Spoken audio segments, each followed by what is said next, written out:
I'm processing real-time setback. Had a client, retainer client, which is worth more because that consistency and predictability. She's actually closing her doors. She's closing up business. Obviously, meaning no more business for Danny boy. It alone, it's like, okay, hey, selfishly, I'm gonna miss the predictable revenue. But then on top of that, it just felt like other small things were happening today, and small things that happen so close to each other, they start compounding, and it's easy to tailspin and make things seem way worse than they actually are. So I had to just, I'll just tell you, I was putting up these lights in my office. I wanted to put rope lights around the perimeter of my office, and the lights from China, they didn't work. They kept falling down, and electrically wise, they didn't work.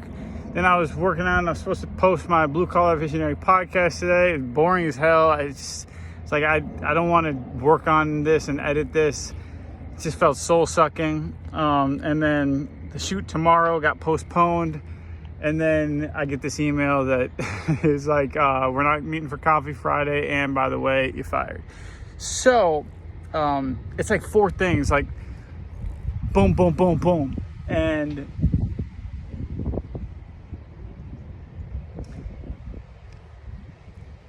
it's easy to think the sky is falling when things like this happen.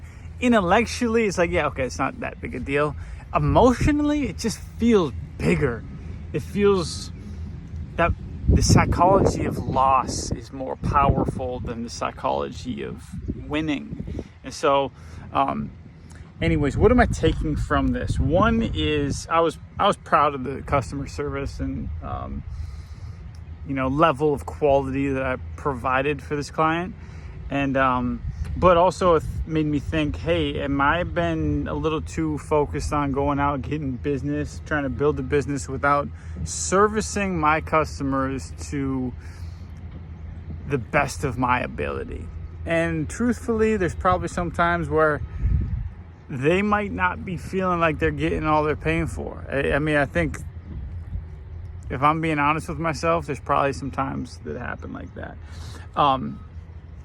Whether accurate or not, it doesn't matter. It's how the customer feels. Because it's like, well, I don't want to measure my work in terms of hours for you. It's about in terms of how much value did I produce for you. So if I know something that took me months and years to learn, but then to make it for you, it only took 30 minutes.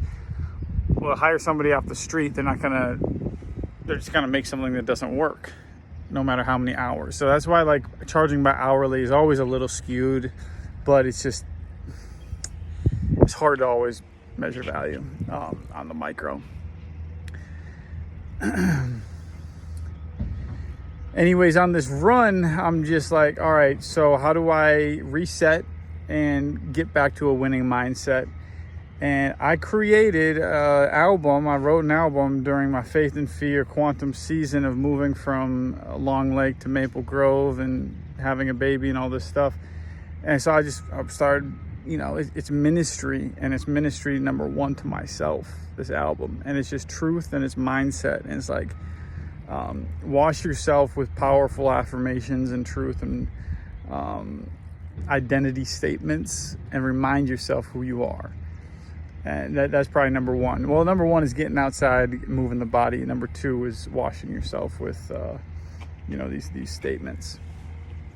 So yeah, that's how I'm processing setback right now. And in the grand scheme of things, okay, it opens up a little more free time.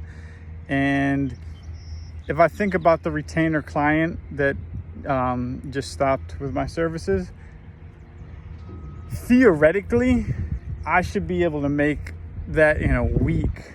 What she was going to pay me for the rest of the year, I should be able to make it in a week. I'm making double that I'm making equivalent to what she's paying me. I just signed another shoot They haven't put the deposit down, but they said they're going to. In 2 weeks, I'll make what she was about to pay me in 6 months. So, you know, it's out there. It's out there. And this world is abundant. The opportunity is abounding. It's just, you got to pick something, and like, you do have to work at it. Even in the age of AI and all this stuff, it takes longer than you think. It's harder. It is more tedious. It takes more energy, and it takes more time, and usually more money than you think.